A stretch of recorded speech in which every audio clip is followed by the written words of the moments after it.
Hey now, welcome to the Dirty Side of the Track, America's leading Formula One podcast. I'm Brian, that's Rob. It is an off week. No Formula One this week. So sad.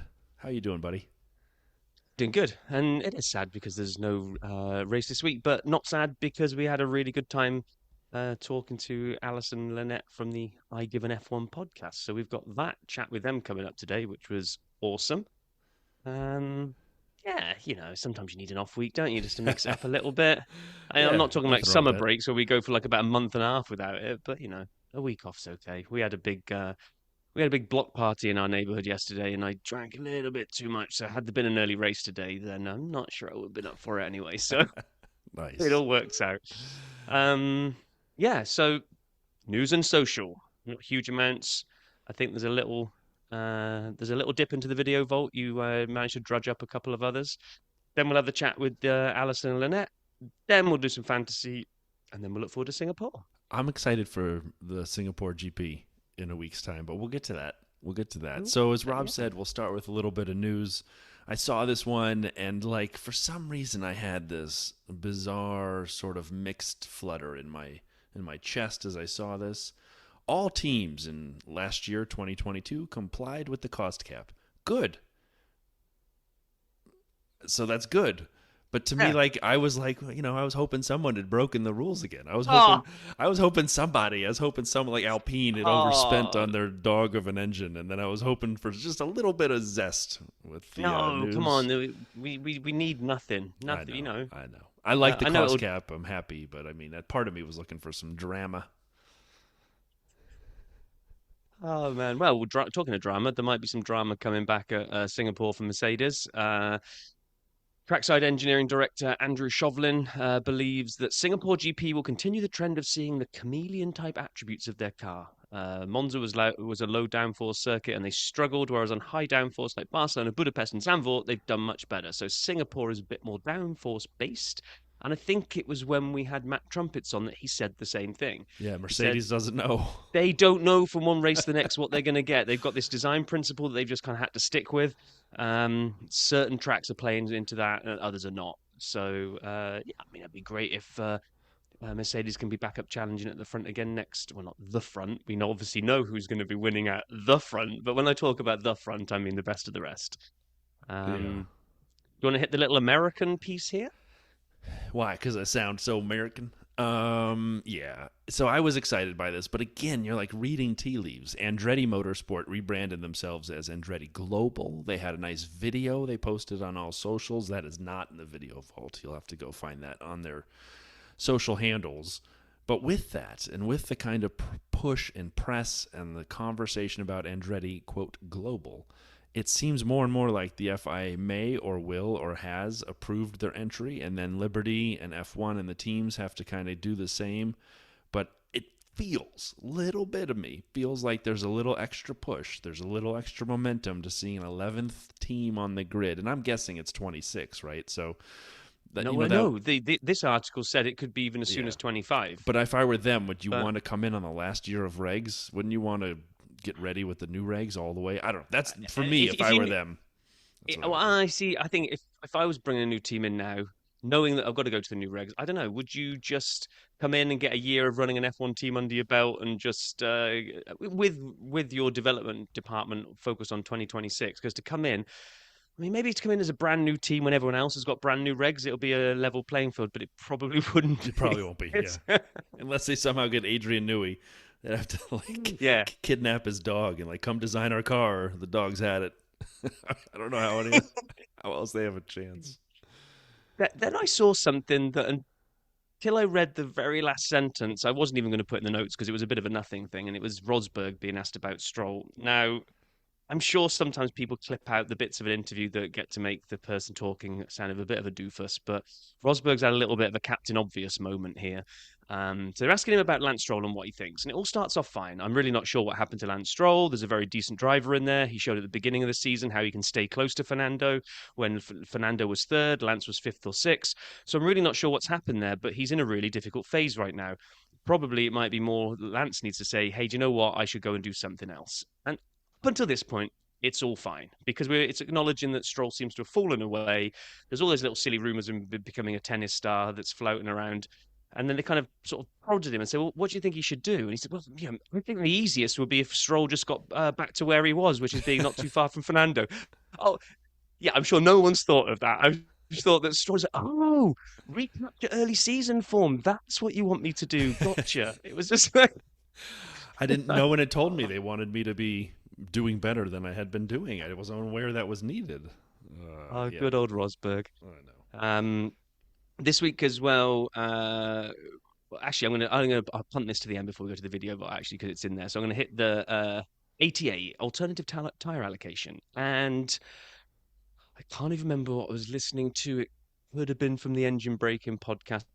So I think it was a friend of the show, Break F1's voice. I can hear in my head saying this, but saying that how on a track like Monza, where you got high deg, and it was always going to be a one stop, and therefore probably I think like we saw almost the entire grid do mediums and hards, right, or hards then mediums, but really it was one stop, and those are the two tires you used, right? Yeah, Yeah, you can nod at this point, Brian. I Yeah, did. YouTube saw me going like this. It's.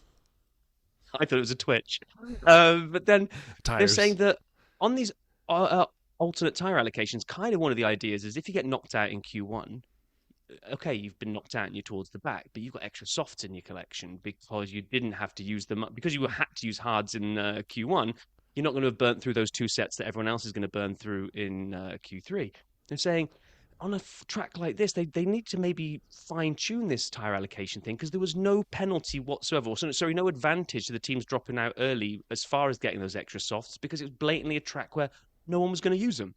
So they've got these extra. Hey, look, I've got these extra softs that I'm going to use.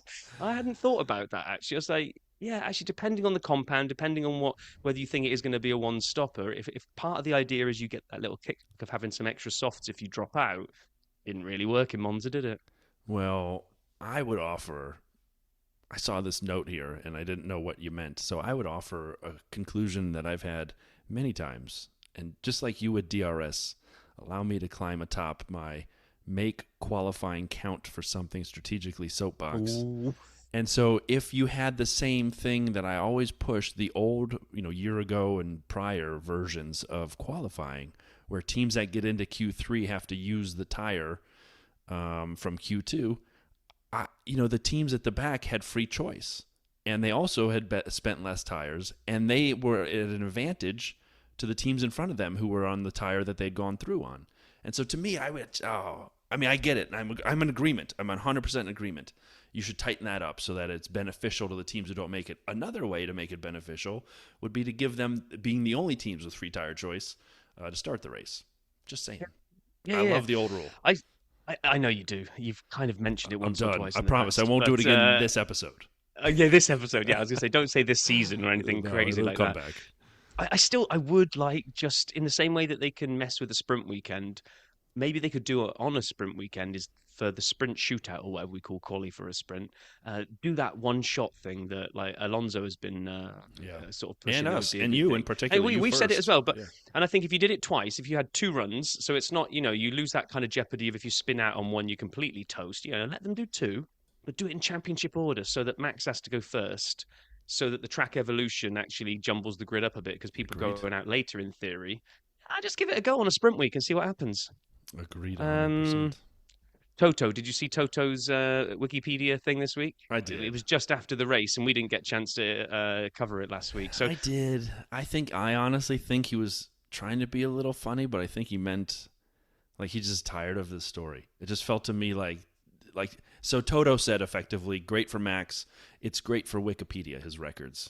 Good. Looks good on they Wikipedia, asked him, what do you think about Max beating Seb's 9 in a row, making it 10 in a row? And Toto basically said, I'm not even sure the drivers really care that much. It's just a number, and it's statistics for Wikipedia that no one reads anyway. Right. And it was kind of like split down the middle as to, was that just Toto trying to be a bit of a japester and having a joke and maybe being a bit deadpan and like brushing it off, or was it a bag of sour grapes? Because I think it's a little bit of both. I mean, honestly, I feel like it's a hybrid. What do you think? It could be. I mean, because it would be a little bit two-faced to say that nobody cares about stats after every time they did anything, they celebrated, like, Lewis's 100th Grand Prix win, or, the 8 in a row constructors. I mean, stats do matter and people do celebrate them. So I'd like to think this was just Toto trying to have a joke and just didn't quite get the delivery sorted. What was the? Oh, I'm going to do this wrong. So everybody listening, correct me. Feel free to shoot me a note on Twitter or us a note on Twitter or at any of our socials. But what was it when Mercedes all dressed up in the garb from like the 60s or the 20s, or it was 100 years of Mercedes, and they put on, like overalls and funny hats, and then they completely imploded that weekend.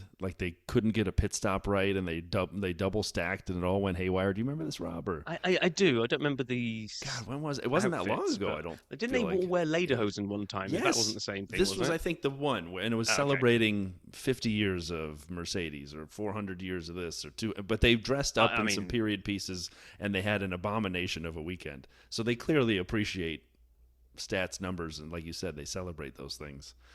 It's just for Wikipedia. Yeah.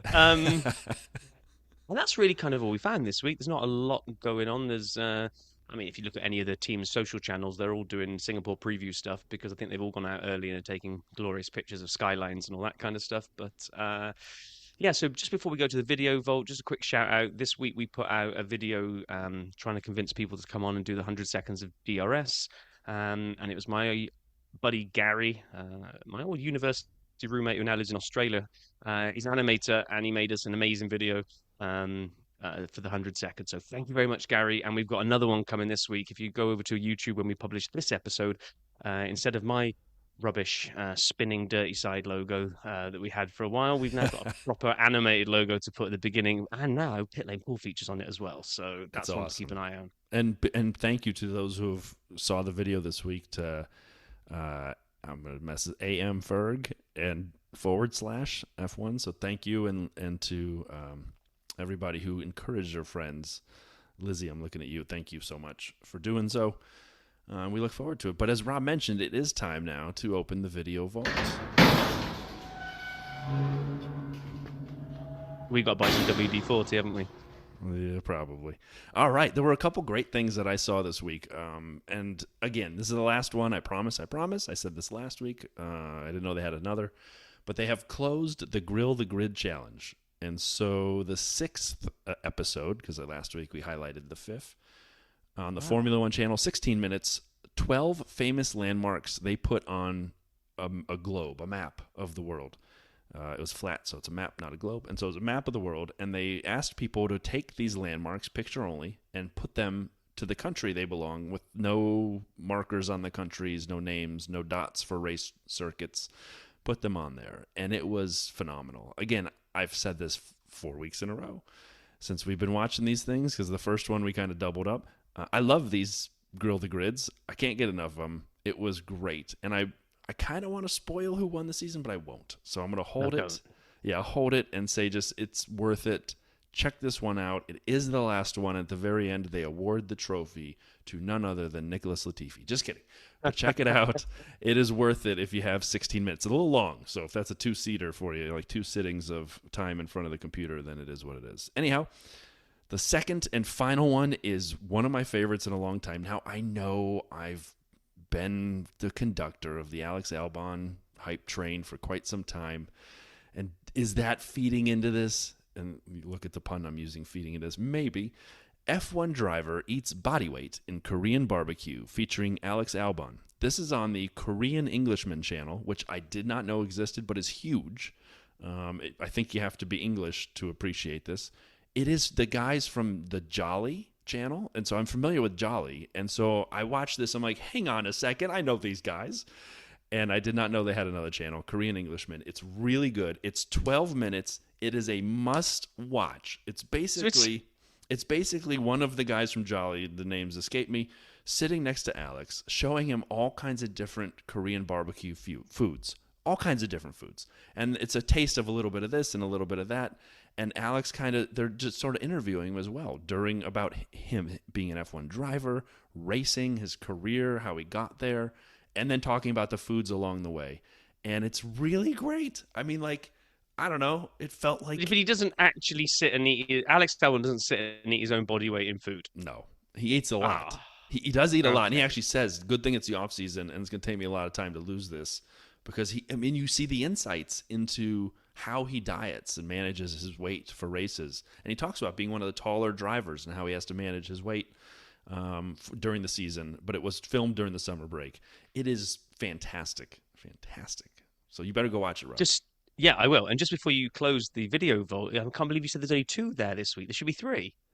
There should Yes, be the very own Dirty Side account where you put out your F1 versus NFL comparisons. So that's a definite must watch this week. It's on agreed. our Instagram, Facebook, YouTube, TikTok, you name it. We threw that up everywhere because we're very proud of it. And you wouldn't believe the stress that Brian went through trying to get all of those comparisons read out because I set him the challenge of this needs to be a minute or less so that it'll count as a short. And it must have taken, I don't know, how many times did the director shout, cut, and have to go again? I don't know, but the number of times I texted you profanity on WhatsApp as I tried to get it under a minute was hard. But But you did yeah, it. no, Hats off to you. You did it. You did a great job. thank you. I appreciate that. So yeah, check that one out as well. And now we shall close the video vault and move on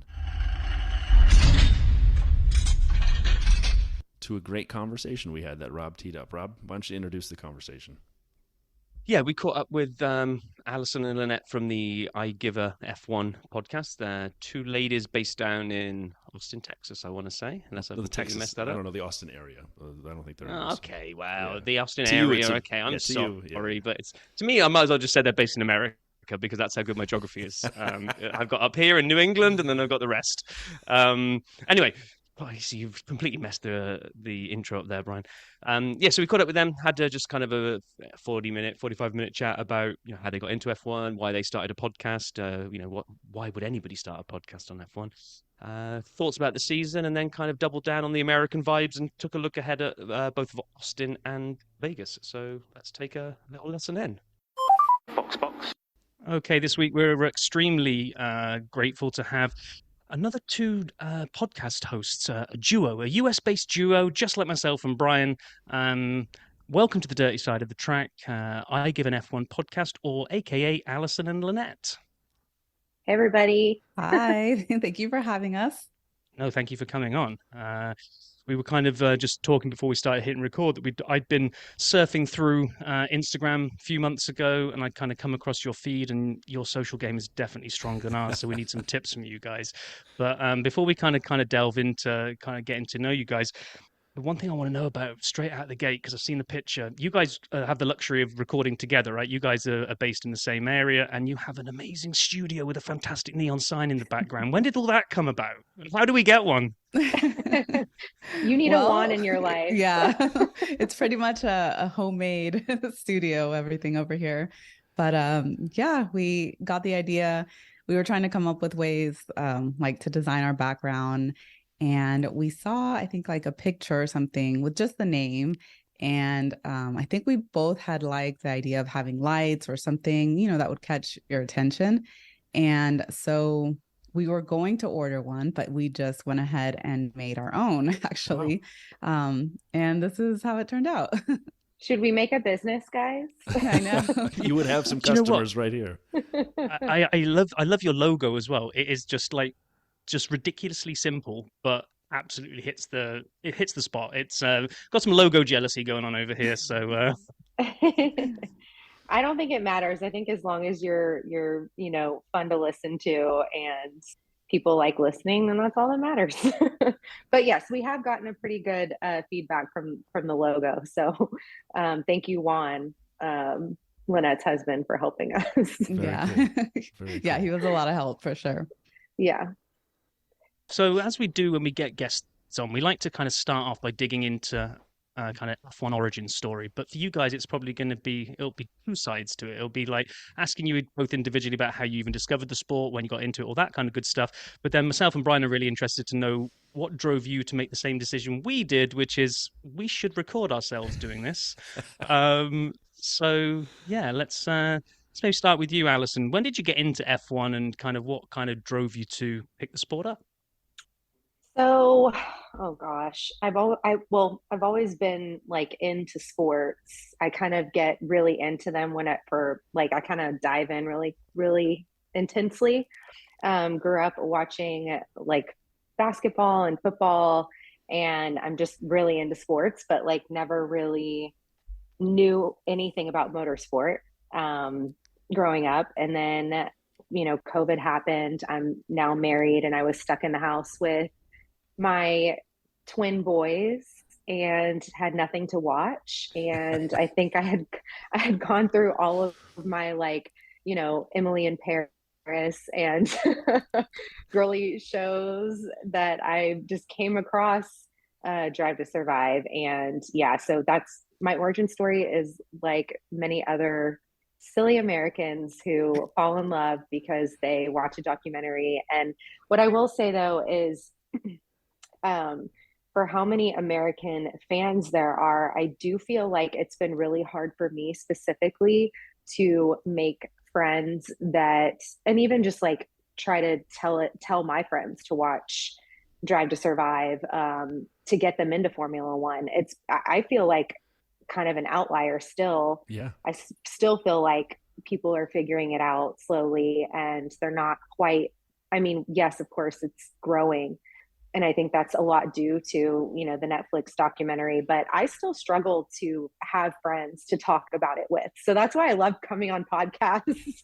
And I think that's why Lynnette and I, just really hit it off, because also we're both influencers on the side. And so we hit it off at a race when we met. And oh, wow. And then we just started talking about Formula One and influencing, and we were like, we're pretty good at this, so maybe we should try it together. That's tremendous. I will say what you say is totally true. Like, we have a pretty diverse set of listeners from around the globe, and you nailed it. In America, it's still a little bit of the secret handshake club, not as bad as it used to be at all. And the cool thing is, with the coverage and the attention, I've gotten some of my more sports passionate friends into F1 fans. And so now I'll be watching the race on a Sunday morning, and I love the fact it's in the morning. So I don't feel like I'm missing the whole day, and it's, 8 a.m. Central Time for me, and I'm watching the race, and a bunch of my buddies who never knew up or down about F1 will send me notes, and they look forward to Drive to Survive, and they have drivers they cheer for. And like, for that, I'm incredibly thankful that it's growing, but it's like you say, Allison, it's not quite where people may think it is from the outside yet. Especially in like the women's world. Like, I feel like not many women really care to watch it unless they're, speaking about how good looking the drivers are, which is not what Lynnette and I talk about. So it's hard to find like a balance. I don't have a lot of girlfriends who I can talk with Formula One about, which is why I love Lynnette. So well, and Lynnette, how about you? Yeah. How about you? What's your origin story? We were talking a little bit about this. I started watching around 2010, 2011. With, like, my husband was a fan, but he didn't really watch much, just because it was hard to kind of be able to watch them on TV here. So we had to go online and download the races and everything else, like the pre-shows and after shows and stuff. And so finally, when they started showing it here, I think it was like around 2012. Once the USGP was here in Austin, then we were able to watch, and we pretty much just have been watching every race since.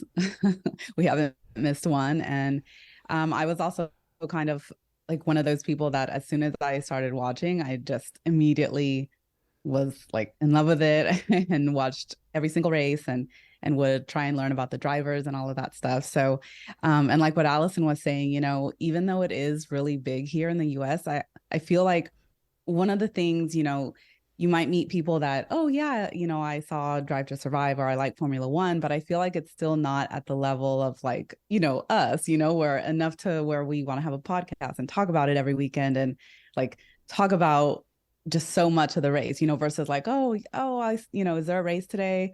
Like, they know about Formula One, but they don't really watch every weekend or keep up with it, like as much as we do. So I think, like you said, there's still a little bit more to go with. Yeah, that.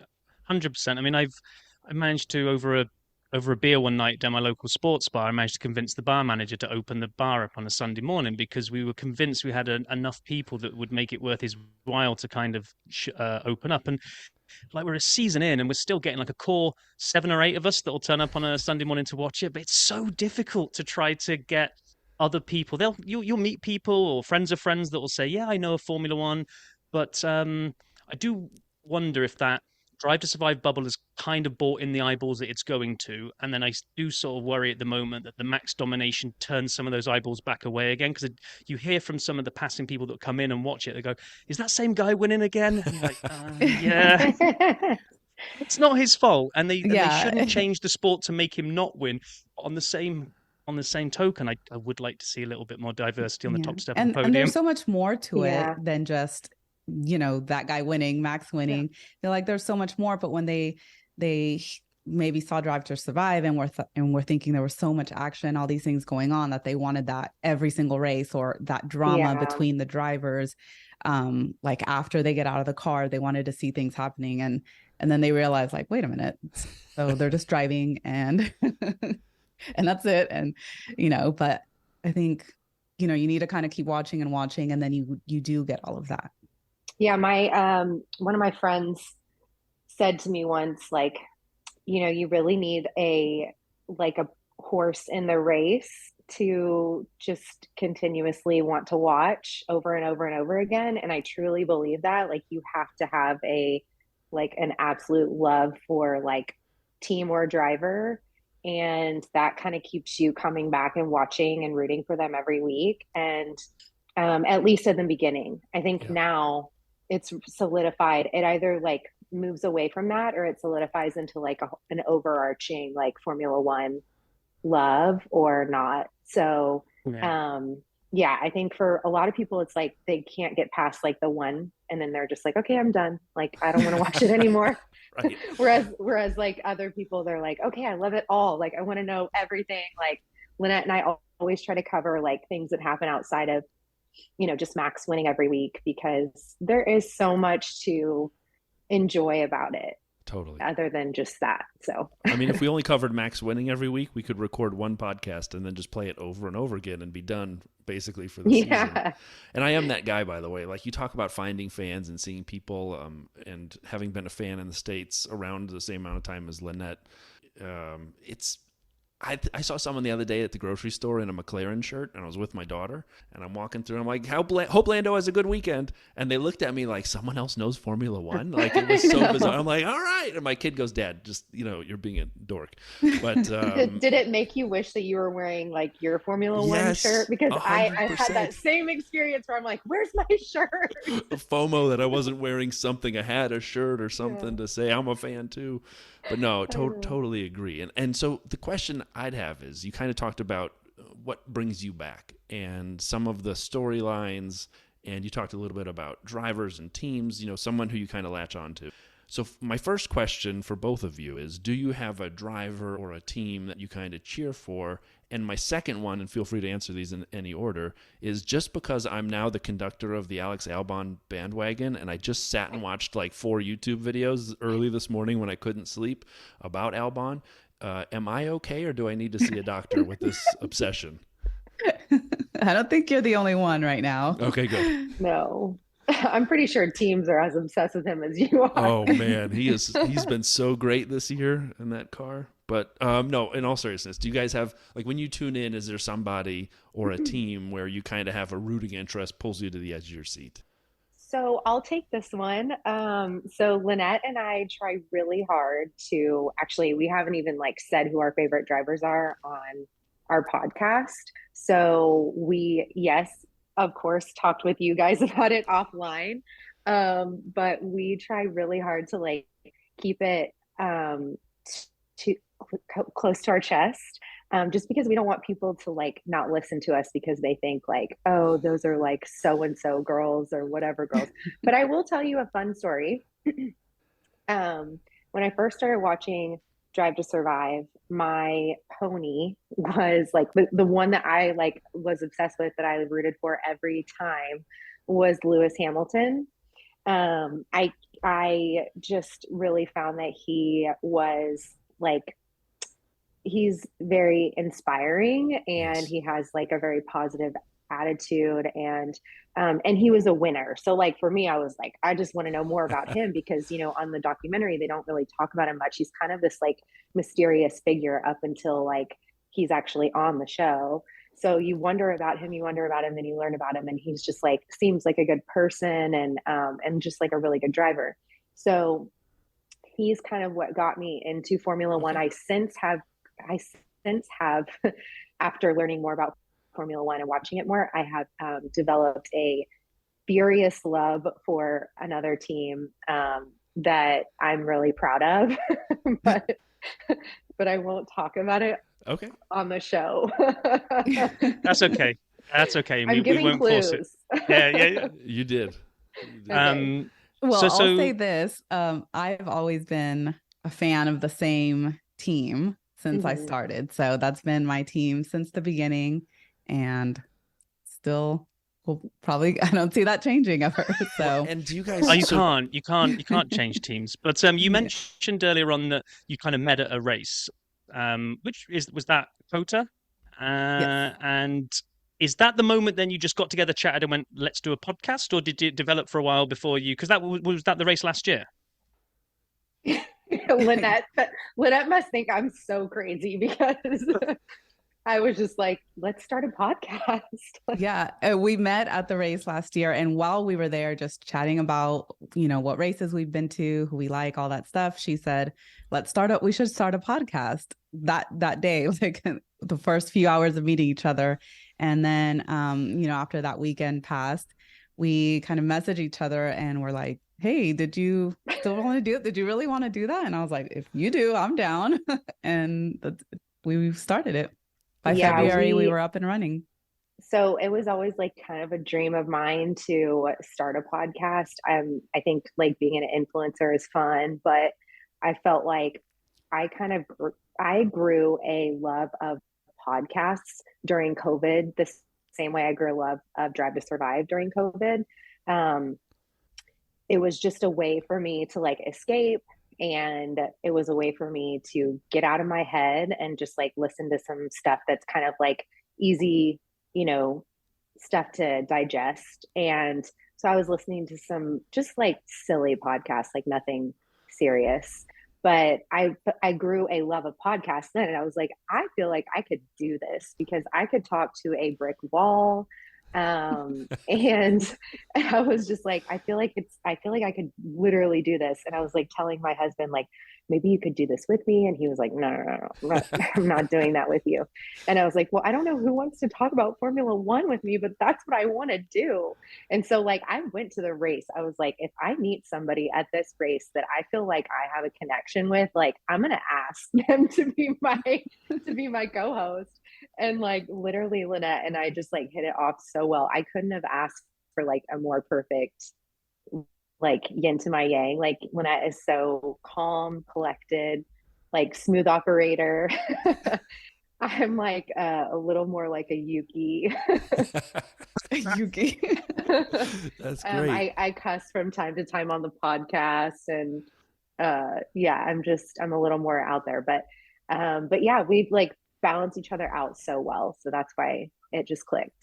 You live close enough to each other. The funny thing is, I had never actually listened to a podcast before that. And even though she was like, we should start a podcast, I was like, yeah, let's do it. And then I was like, I better start listening to some podcasts and see what I need to, what I need to do here. I actually learned just this week. I recognize you're the guests, but a quick story about us for 4 seconds. When we started our pod, Rob and I used to work together at the same company. And when I heard his accent on a call one day, hey, any chance you like F1? And he's like, of course. I'm like, fantastic. And we started talking about the races. And then I started making up early Monday morning meetings with just the two of us. So we had our calendar blocked for 30 minutes and we just talk about the race. And one day over Thanksgiving, a couple years ago, I said to my wife, I'm like, I think there's so many new American fans coming into this. Wouldn't it be great to have like the fan perspective from here in the States? And so I reached out to Rob and I said, do you want to do the pod? So that we've told that story before, like our listeners probably heard that. What I didn't know was this week I was on the phone, I was driving somewhere and I called Rob and he told me that after a couple episodes, he was still having doubts about doing the pod, and he was kind of thinking about it. He's like, well, I'll give it a couple episodes and see. He never said it was a trial basis when we started this, and I'm happy we've made it past the trial phase. Although, Allison, sometimes I feel like I'm talking to a brick wall named Rob Vale, but that's okay. Oh my man, gosh. I have to put up with this every week, but there we Lynette are. has to put up with me every week. So you just basically, I mean, it sounds like you didn't have much less time from deciding you were going to do it to publishing the first episode than we did. You literally like, because we came up with the idea and we were like, oh, we've got to plan it all out. We've got to do this. We've got to research microphones. And then I was talking to somebody that hosts one for soccer, and he was like, no, just do it. Just record it and see what happens. And then you'll just get better as you keep kind of pumping out the content. And so that's what we kind of did. We abandoned all of these plans. We were going to spend all off season, because we started our podcast. Our first episode was after Abu Dhabi 21. I mean, talk about a ridiculous time to start a podcast. Like, the season's over, you got the biggest thing going. Then we had to learn how to fill 3 months of dead space while there was nothing going on in F1. But wouldn't change it. I've absolutely loved doing it, and you can hear it when you guys are talking about it. That you do as well. There's no fake F1 fandom going on here. It's just kind of, like you say, just chatting about F1 and putting it out there. Yeah, I mainly was just putting out applications for who wants to be my F1 bestie. It was Lynnette. I just got visions of you walking around Austin with like flyers. Do you want to host a podcast? And you're just giving them out to everybody you met. I promise that's not how it happened. But you guys must live 6 close. margaritas in, like. So you guys live close to each other, but never knew each other before the race? No, we didn't know each other before the race. That's I just think fantastic. when you, like I was saying before, when you're women in Formula One, like you're really into Formula One, but for specific reasons, like I would just go around and meet new people. Like I feel like my husband and I are pretty friendly people. So like we just went around and we're chatting with people, whatever. And with Lynnette, it was just like super natural. And we had the same favorite team. We had the same favorite drivers. It was just so natural for us to just chat all weekend about it, and she couldn't get rid of me. So yeah. See, Rob and I don't share any drivers. He loved Latifi, it was his favorite, and then Mazepin, and no, I'm just kidding. But speaking of drives, what do you think of the season so far? Like, let's look at 2023 so far. What are your thoughts, sort of both on and off the track, stuff that's grabbed your attention? Maybe we can do, as we were joking, kind of say, okay, Max is tremendous, and then we can acknowledge that and move on to the next storyline. Unless you want to hit Max's storyline, feel free. But like, what are the things that really so far you found fascinating? Well, it's like we were saying earlier, a lot of people say that it's boring or nothing exciting has been going on, but I feel like it kind of has been. We've had a few different people on the podium. We've had like this fight for second and third. We had Aston Martin all of a sudden in the beginning of the season showing up and kind of surprising us.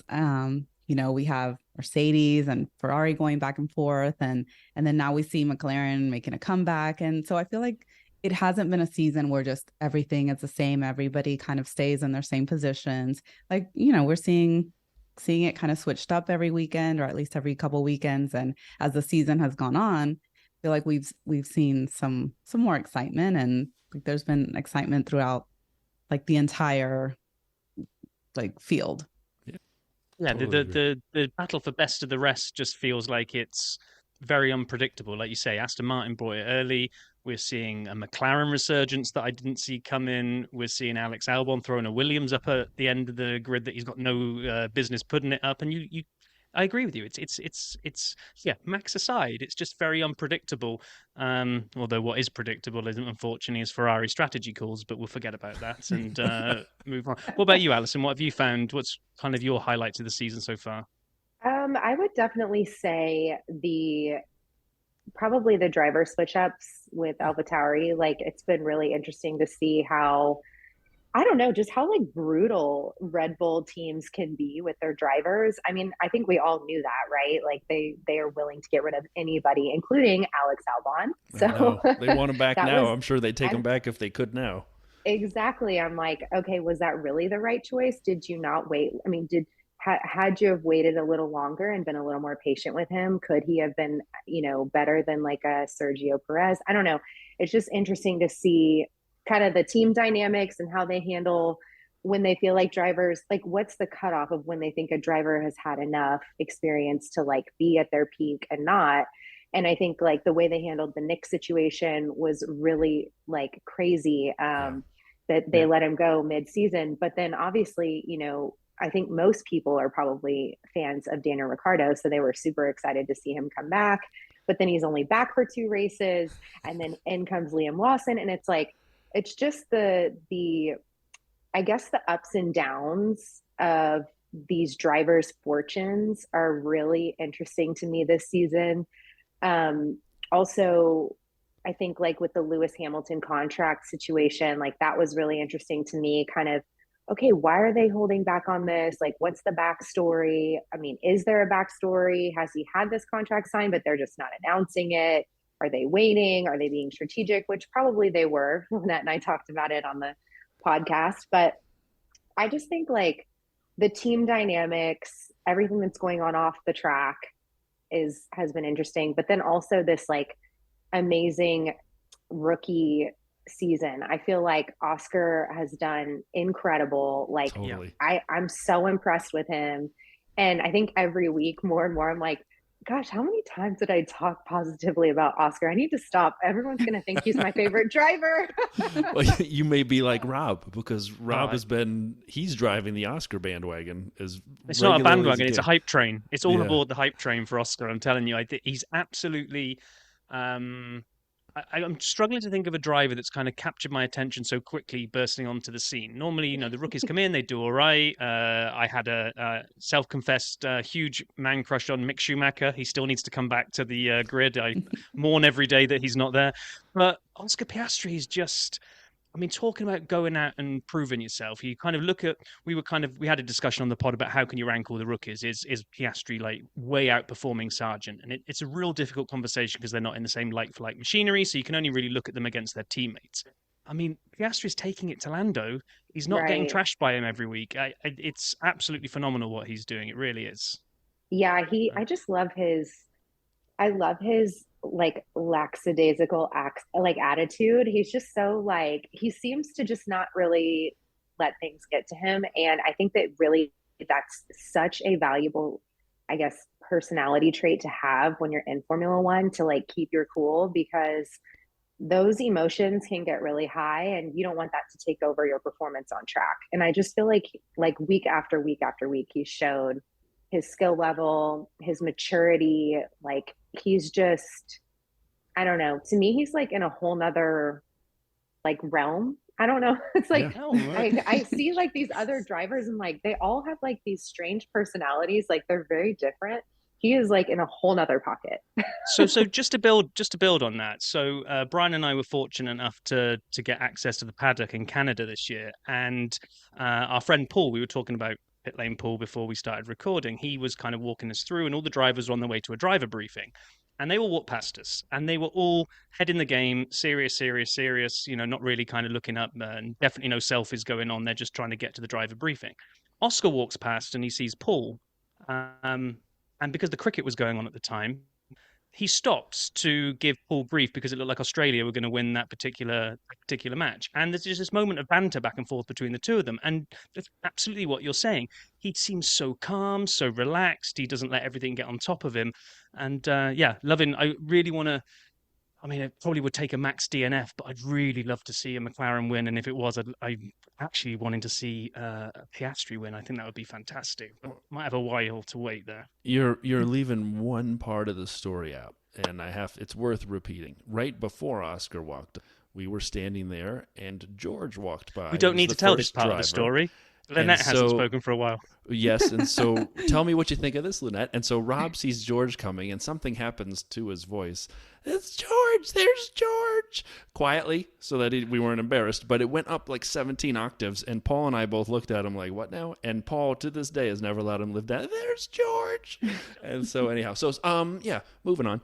So then let's talk a little bit about the second half of the year, right? And I think those were, really well summarized sort of versions, and it made me excited for what's coming next, right? Thinking of the teams, who's come up, who's going down, what's happening next, the drivers, who's performed and who hasn't, and the driver changes and what we'll see.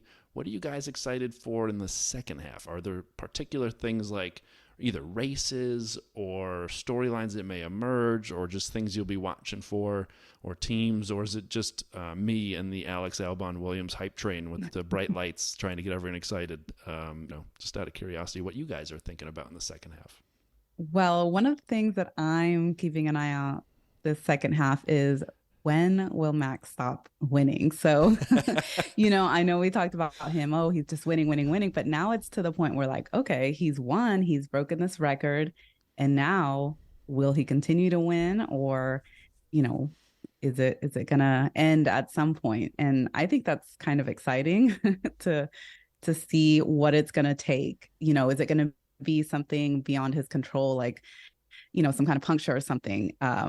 Or is it going to be something that he's going to do, have a mistake? So I'm curious to see what it's going to take to get him to not finish or win a race. For all the talk of him not caring about records, I find that really, really difficult to believe for such a competitive athlete. It's kind of what they live for. So I'm kind of with you that there was this drive as it was becoming possible that he was going to match Seb, and he got to the 9 wins in a row. And then it's like, can he break it? Can he make this record his own? And can he make it 10? Now it's kind of done. And maybe this is just the optimist in me trying to hope for a different winner. But does he now not go into the race as concentrated? Because he's basically won the title. He's won the constructors by himself, and he's beaten Seb's record. Maybe there's a chance he gets a bit complacent. Don't think he will. Yeah, I don't think so. I don't think so. I don't know. I mean, I think he's expressed in the past that he would not like to keep racing the way that he's racing. Like, he would like to have competition at the front. And so for me, I don't know. I just feel like, I mean, he's even talked about like the schedule with the travel and all of that it, stresses him out, and he would like to be home more. And so, he's complained about like how many races there are a season. And so I think, he's really starting to think about like the ROI personally a little bit different. Obviously, he's broken this amazing record, and he's won 2 world championships. So, I mean, at what point, I don't know. I agree with you. Like, at what point does he sort of just think, oh, this is like kind of boring. I've been there, done that. Maybe I want to go do something else now. So I don't know. I mean, I think he's probably unstoppable. Lynnette and I have a bet that I have to have a shoey at the end of the season if he wins every race. So yeah, and then I bet that he would lose one. Who's shoe? Lynnette's who's shoe or shoey? yours? Who is it? So I have to do a shoey if he wins all the races. But does Lynnette Lynnette has to do a shoey if he loses a race, right, Lynnette? I'll just take it. It was just a shot for me. Oh, okay, just a shot for her. I mean, I would also suggest, as a new F1 friend, you should use each other's shoes. But I'm just saying, raise the stakes. I think you should agree to it right now. Raise the stakes. Oh man, right. Moving on. Moving on. So what we've got to look forward to are 2, what I think anyway, as the outsider here amongst 3 Americans, is 2 polarized American races left to go. At one end of the spectrum, we've got absolute, proper circuit, custom built COTA, which I absolutely love and always delivers a good race. I'd love to go there one day.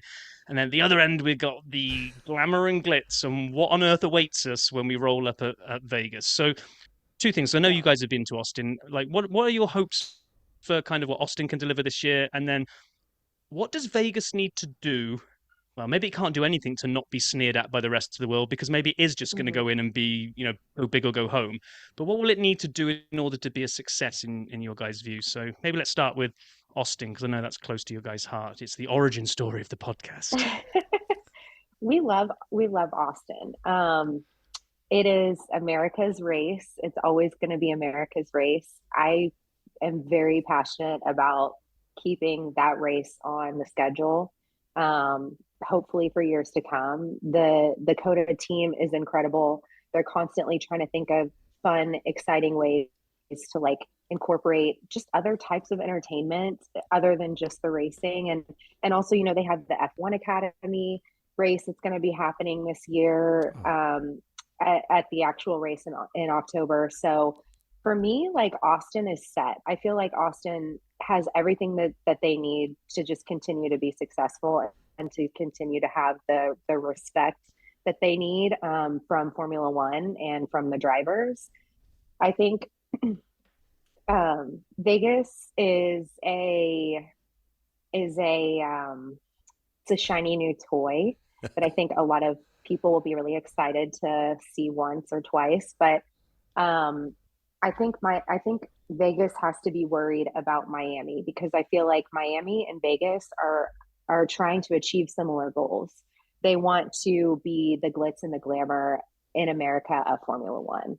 And whereas I think Austin has more history, Miami and Vegas are kind of taking over the more celebrity style side, which is what I think Formula One and like the FIA, they really love. They want to have that like blockbuster vibe to Formula One, because that's where their American clientele, like a lot of Americans are into kind of that celeb vibe.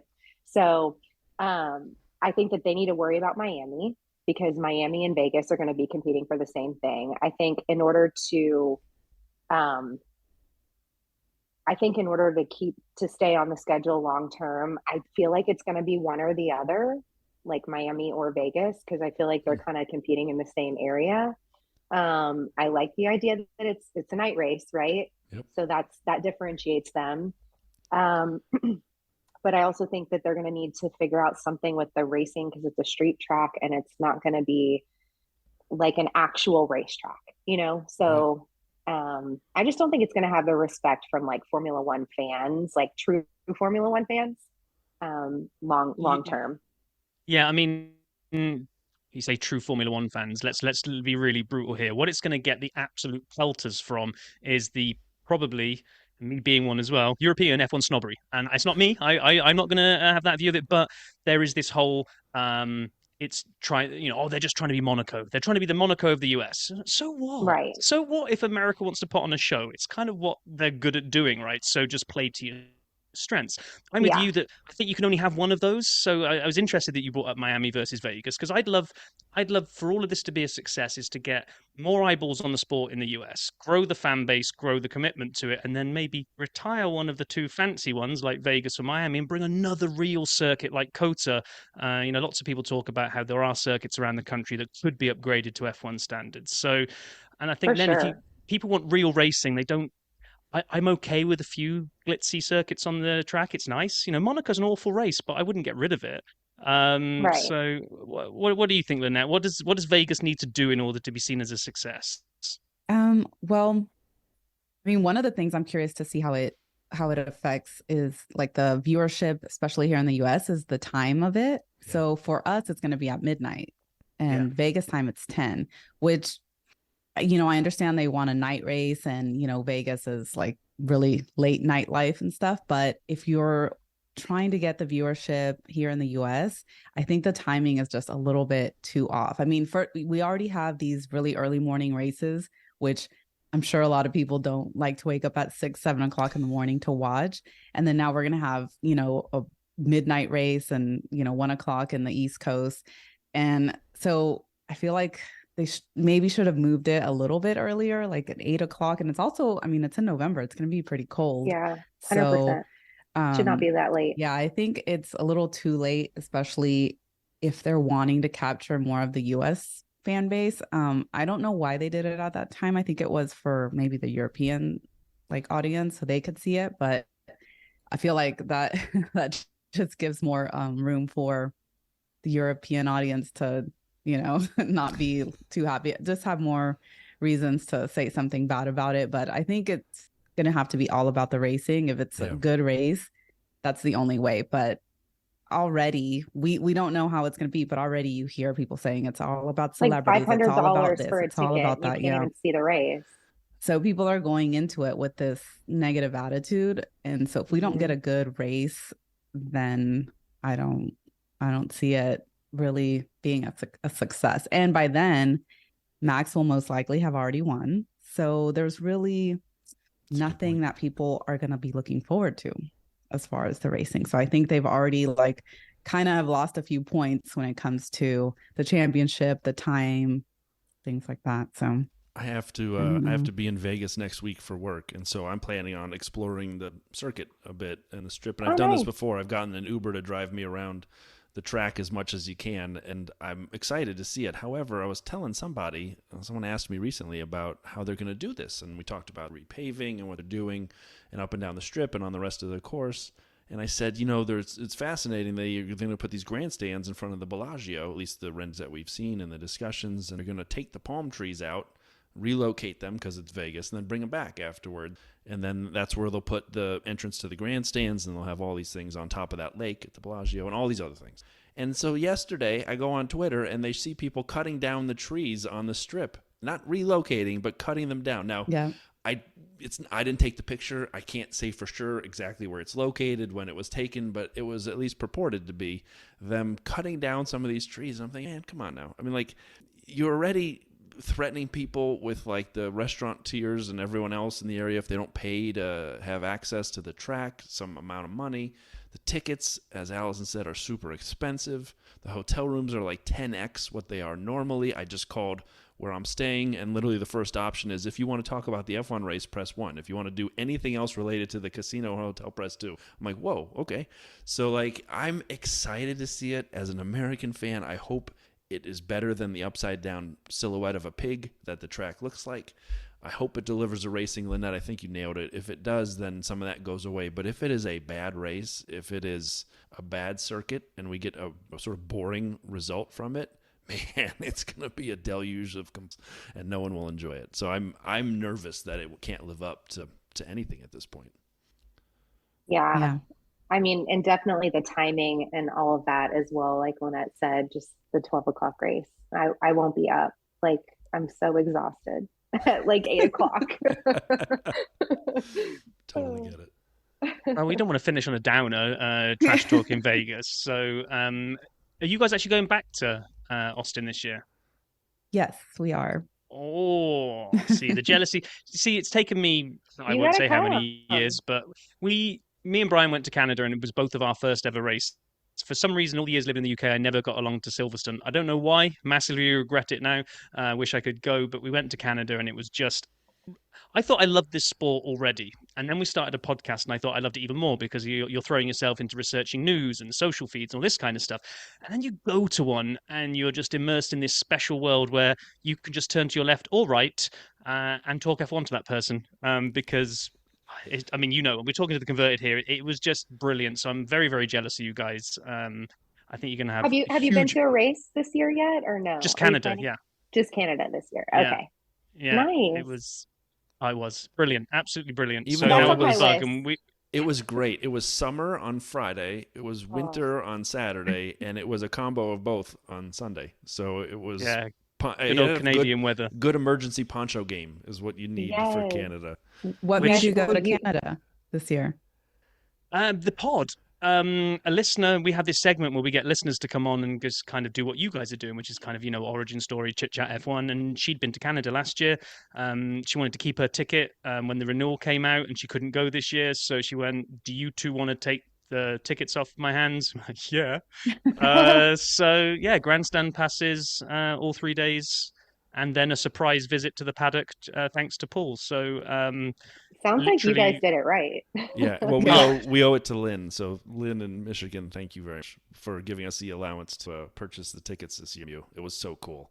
That's awesome. Yeah, that was really the opportunity. And then Rob drove from Connecticut, and I used a bunch of miles and hopped on a United flight and showed up, and there we were. We'll come to Austin. Yeah, we would if we could. Trust us. It's not as though we don't want to. We'll keep thinking about it. It would be Austin is like the most, I guess it's the easiest. It's the most accessible as far as price, because like grandstand or general admission 3-day passes are like $300. Yeah. So it's really not that bad compared to like other races. Oh yeah, and definitely of the American races, it's the one, at least for me, the one I would like to go to. The track is amazing. I hear it's an amazing event, like you said. It's really well done. And it's, of the three, the most affordable. And also, I see the people out like partying in the grandstands and in the GA areas. It looks amazing. Yeah, it's a party. I had too many margaritas last year. Yes, but the podcast came out of it, so it's all good. Worth all the margaritas. Exactly. Well, thank you so much for coming on, guys. It's been brilliant. Thanks Yeah, for part of having me us. wants to. My perception of distance has changed radically in the last couple of weeks, where I drove my son to college in Chicago, so like 15-hour drive. So maybe I could just drive to Austin instead. I'm worrying about, so For you, it's far. Yeah. it's not that far. Texas is huge. Huge. Like, Yeah, driving through. I think. How long does it take to drive across Texas from east to west? Like 14 hours, maybe. Yeah. No, I was going to 14 say. So hours. I think the distance across the state is the same distance I drove from Connecticut to Illinois, and I crossed like 4 states. And you guys are just in the world's most ridiculous state. It's huge. We're lucky though. But, At least we're only about 2 hours from Austin, so or at least Yeah. I am. Yeah. Yeah, 2 hours. So we're gonna drive and just sit. We'll probably sit right next to each other, most likely. Very cool. you got to recreate the margaritas and recreate, the toast the spawning of the pod. So Oh, I'm sure we will. We will. We're gonna cheers to that.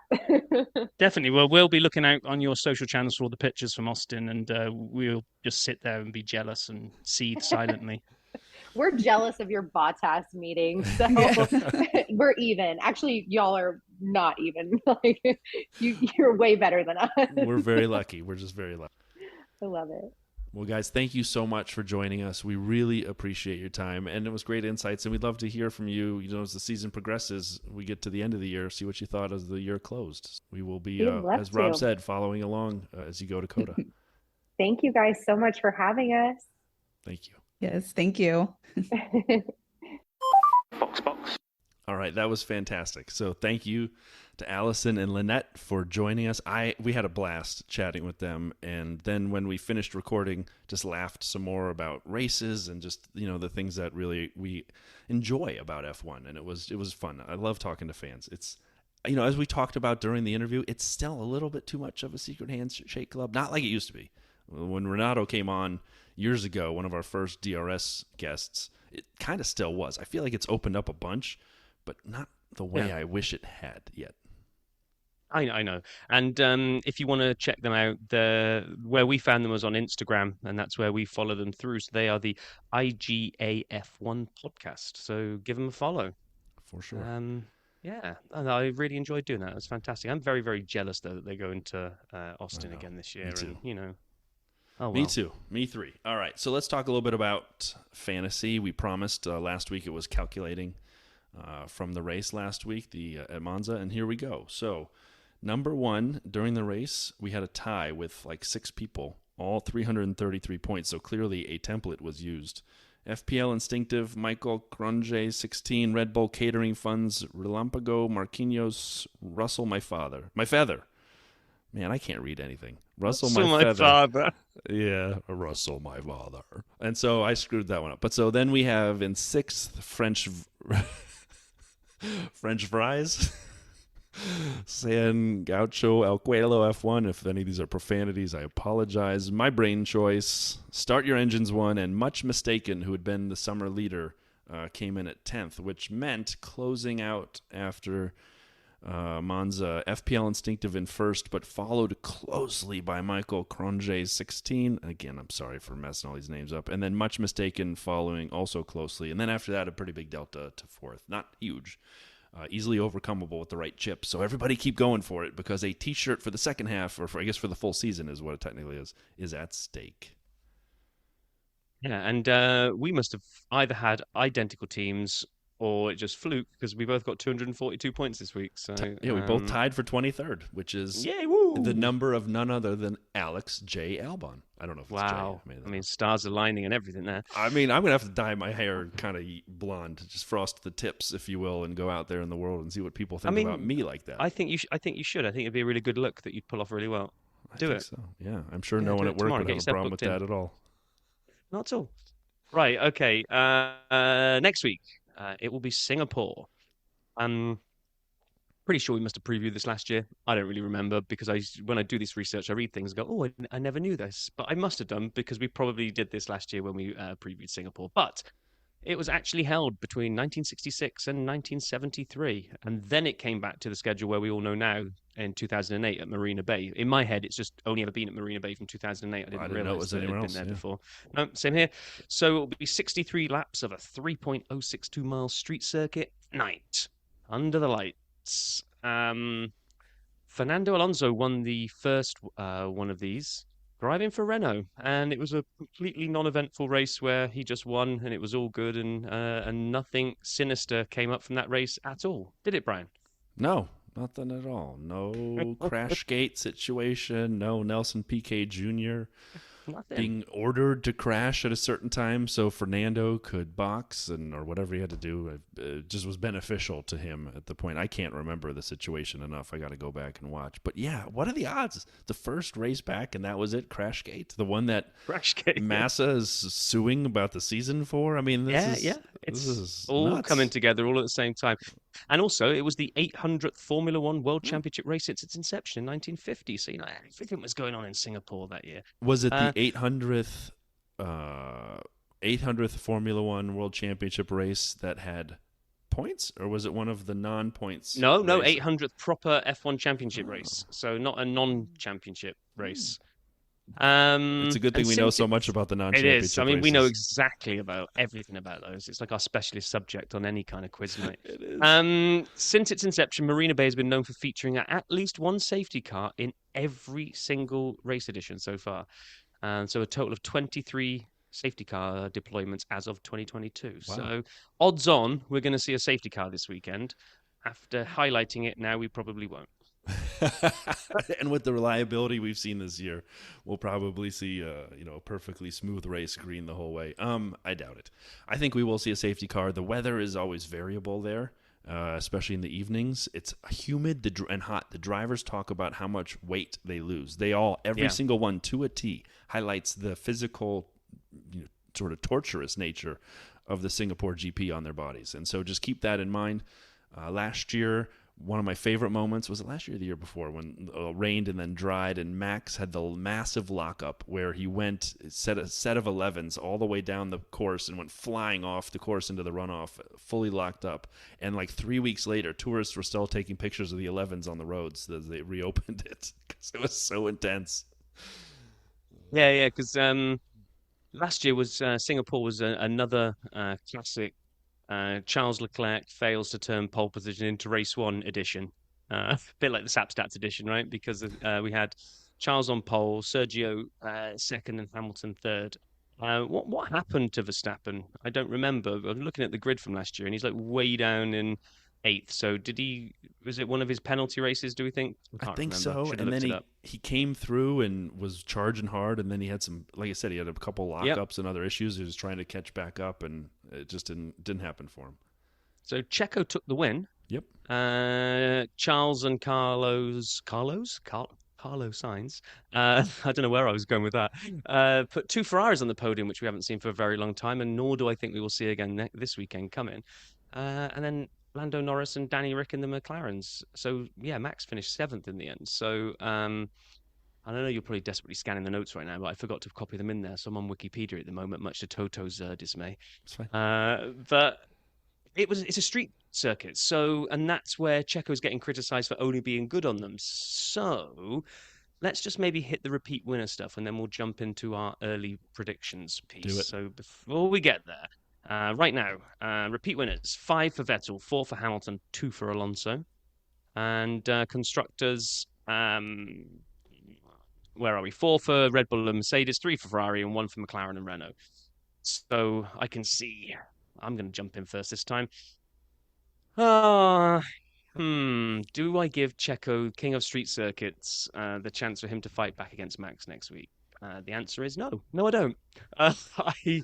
I see. I'm gonna go Max. I've tried once already to derail the Max train by predicting his DNF, and it didn't happen. So I'm just gonna stick to form here and say Max in first. I'm going to throw. I'm gonna say that Mercedes are right, and the chameleonic properties rear their chameleonic heads again. And I'm gonna throw a Lewis into second, and I'm gonna put Checo in third. It's a street Okay. circuit, so I'm not completely writing him off, but I think he's. So that's it. What you got? I'm going Max. But then I'm going to go a little crazy. I'm going to go double McLaren podium. Lando and Oscar. Oscar with his first ever podium is my prediction to follow up behind Lando. So Max, Lando, Oscar. Okay, so like all Ferraris, Checo, all out of the equation, right? I think the McLarens are good with a little more downforce. I think Okay. they're good when the weather is a little bit variable, and it's Singapore, so I'm going to bank on a little bit of variability in the weather. And I think they're going to have some good qualities and be hard to pass on the track. Yeah, fair enough. Fair We'll enough. find out. Well, I'm probably I was way gonna say- off, and they'll be out of the points. I'm just going to looking ahead now. Just open up the schedule because is this a stupidly early one or is this an No. all right early one? It's Central Time, 7 a.m. You don't have to look. I know the Okay. answers to these. 7 a.m. Central, followed by Japan the week after, but that is midnight. Yes, that's 1 a.m. for Central that one. Time. Yeah, Yeah, that's the hard one. yeah. Well, we got Vegas as well this year as well, which is not going True. to be anything different either. So, okay, well, we've got those locked in. We shall see how those predictions come along next week. Anything else you want to round out with, Brian? Nope. Close us out, man. Well, I kind of was throwing it over to you to close out, and now you just like take. Everyone- I know it's the U.S. Open tonight, and we're going to get a lot of tennis back and forward, but we don't need to throw the outro back and forward. So Everyone have a wonderful wonderful week, everybody. Yeah, And you we'll too. see- That sounds good. Do that as well. No. We'll talk to you in a week's time after the Singapore GP. Thanks for listening. Have a great week, everyone.